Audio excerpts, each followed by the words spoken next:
It doesn't have quite the same status as joining the Man City Academy or becoming the next Oasis, but in these parts sewing is definitely gaining street cred. Haywood, near Manchester, is an industrial community where eyebrows would normally be raised if a boy mentioned he'd been tacking or ironing. But a textile revolution is going on at the Haywood Community High School, and it's being led by former interior designer Stella O'Toole.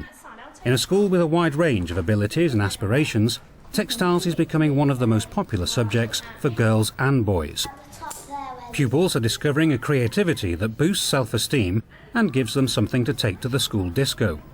Certainly I would never probably make a pencil case again in my life because I kind of find it quite dull and perhaps not challenging enough for some of the students that we have in this school. But I know for certain that a lot of schools are still doing things like that, and I think it's just kind of thinking a bit further and saying, what would these kids actually like? You know, what would they like to take home with them? The answer she came up with was bags and hats and computer-generated designs. Before Stella arrived, the textiles course had become moribund because of long-term illness.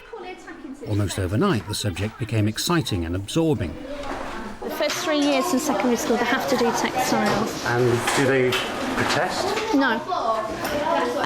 I would say less so this year than last year, and I think it's developed. People have, you know, the reputation develops that we are doing fun projects in here, and it's not just for girls. And you know, there are interesting projects that boys equally will like as much as girls, and I think that's changed a lot of people's opinions within the school and the students particularly. Everyone says it's for girls, but it's not. Why? Why do they say it's for girls? Because in the old times, girls used to do sewing and boys didn't. But if the boys get to know how fun it is, they will know how to do it and that. This is Stella's second year as a teacher, a new career that started with near disaster. An arson attack wrecked part of the technology department and ruined the textiles room at the beginning of her first term. It happened 2 weeks before our annual open evening. Now, the open evening for a school is when you put your best foot forward and show off yourselves to prospective parents. It happened on the Friday night. We arrived in school on a Monday morning and we're like, it was awful. It was really, really awful. And it was amazing, the work that was done and the difference that was made within that fortnight. And Stella's room went from like being a really grimy, smoky, smelly, awful place to what I said on the night was like the best room in the school, and it was full of like children's work, our own work, and it looked stunning. It looked really, really good. The frustration of having students' work destroyed, I guess, pushed me a lot further to try and resource things. I mean, we had nothing. But yeah, I guess a challenge for me is a good thing. I like to be challenged, and I just kind of see it as another hurdle to leap over. When Stella focused her mind on where to find fresh stocks of material, she started thinking rubbish. I actually got the idea to go after recycled material, basically from my own industrial experience. When I worked in London as an interior designer, I often resourced things through recycle banks. I actually specialise in mosaicing, and recycle banks are actually the best place to get things like broken tiles and broken ceramics. And I linked in from kind of that knowledge over here and kind of thought, well, there must be similar things over in Manchester that we can actually use. And obviously they were in abundance, so. A look in Yellow Pages led her to the local authority recycling department, and from there she was directed here, a Rochdale textiles firm desperate to give away waste material. There's 3 or 4 schools now who collect from us, but Stella's been the most reliable in terms of developing usage of that waste, and we have contacted other colleges now, and there's quite a major project on the go to recycle more fabrics. So we're happy to see that happening. It would have gone into the waste skips, would have gone to landfill, and would cost us money to clear it. So it's a win for everybody, this, and everybody wins. So they can make things out of the waste fabric, and we're saving money on waste collection. So it's something we'd love to do more of. That's what we've been making this week, as you know. Well, these would be ideal, these ones. I think you'll get a good selection there. Definitely. Be as creative as you were before. Look forward to seeing the end results. Yep.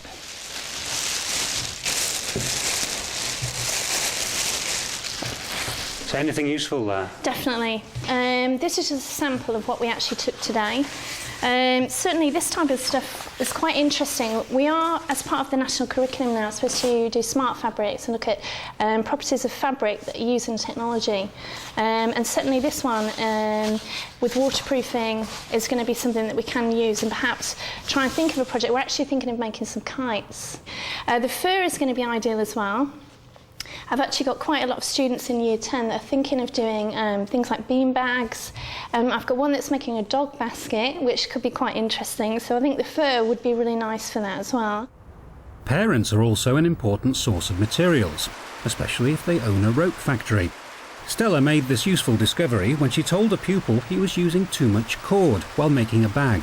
We were actually making the bags in Year 9, and he was cutting out his cord, and I was saying, be careful, you know, measure it out because it's very, very expensive. And he said, oh, my dad makes that.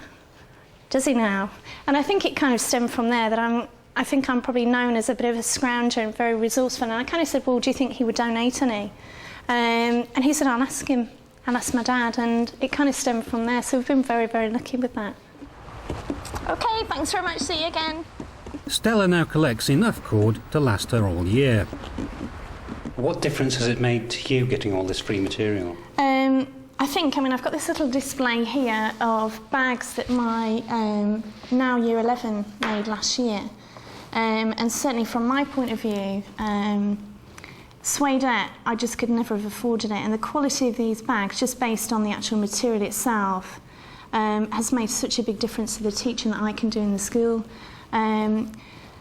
Most schools, I'm sure, have very limited budgets. I don't think we're an exception to that rule. And I just think to be able to produce something like that raises the profile of the subject, but also a student's kind of self-esteem. To produce something that gorgeous out of a piece of scrap fabric is really an achievement. And again, it's just something that I think is the way forward for any school. We just don't have the money anymore, and you have to be very, very resourceful and get the stuff from wherever you can. So I think it's a great thing, and I think more schools should do it.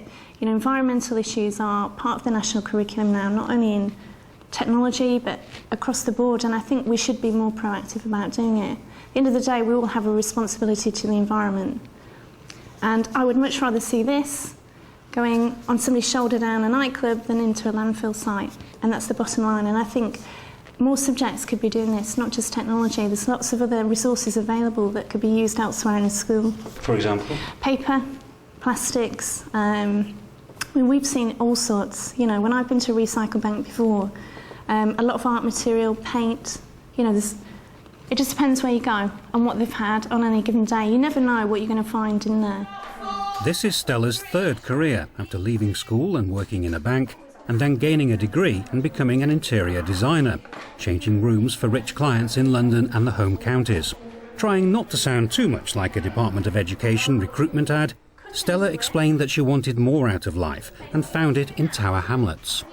A lot of people are in what I would class as a privileged position, particularly in London. People forget that there are people other than self, you know, and I think it's important to get involved with things, voluntary stuff particularly, where you can help other people and maybe make some kind of difference with that.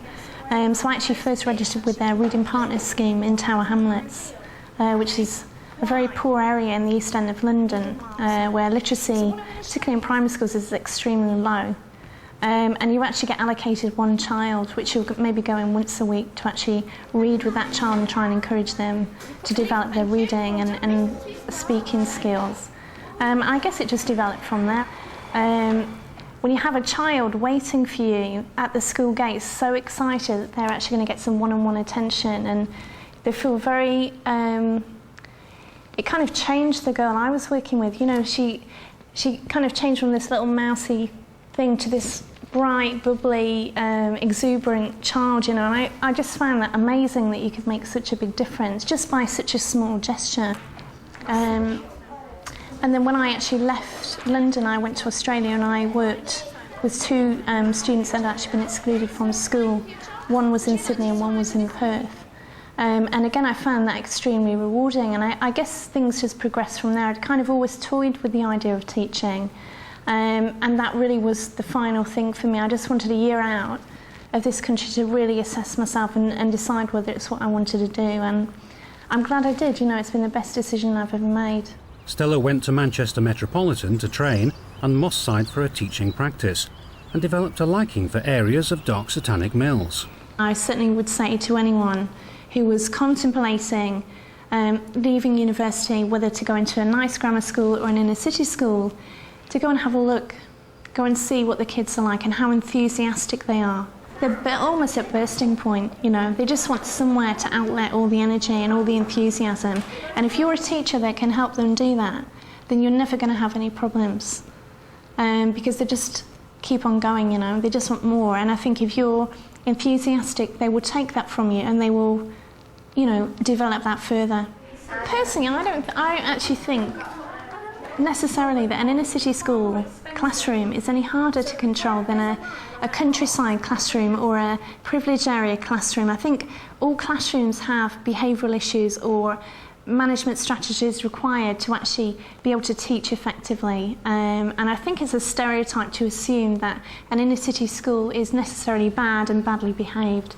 I certainly think that there are different challenges within an inner city school, but I think if you are clear on boundaries and set clear boundaries in terms of what is appropriate in terms of respect for one another, in terms of what is appropriate classroom behaviour and what is inappropriate, then students are very clear and can work within those boundaries. For the first time in the history of education in Heywood, 3 boys have opted to take textiles to GCSE. I was delighted when I actually had 3 boys opt for textiles this year. We were counting through the slips. They have like a paper slip to decide their option. And I was going through them all hoping. And I was delighted. I knew one boy was definitely going to take it, but I was amazed that there was 3. And I think in a school where no one has taken textiles this year at GCSE, clearly that takes a strong character to say, well, actually, I'm going to do it. You know, I'm a boy and I don't care. I'm going to do textiles. I really want to have a go at that. What's so special about textiles? I just think making different kinds of clothing and using different types of fabrics. Like with woodwork and metalwork, you just use like the same wood and the same metal, but in textiles you get to use like different fabrics, like wool, cotton and stuff like that, and different types of sewing and using the machines and stuff like that. What's the worst part of textiles as a subject? Threading a needle? Yeah, probably. Yeah. Were your family surprised when you decided to take textiles? Just started laughing, just told them to shut up. I think it's really down to the way she works with all students, not just the boys. The fact that she's clear about what she wants in the lesson. Her lessons are well planned, they've got lots of variety in them, and that everybody sees the success at the end of the lesson, boys or girls. So obviously it gets people enthused, and the boys particularly seem to be doing really well. But Stella's not satisfied with the transformation she's achieved so far. She won't be entirely happy until there's sexual equality in her classroom and textiles has become totally cool. If I came back to see year 11 in a few years' time, say 2 years' time, how many boys will there be? I would hope it was half and half. That would be ideal. Is it realistic? Who knows? I mean, it's a difficult question. I think that is the aim. Whether we achieve that or not remains to be seen. But as I say, we're trying, and it's ongoing at the moment. Okay.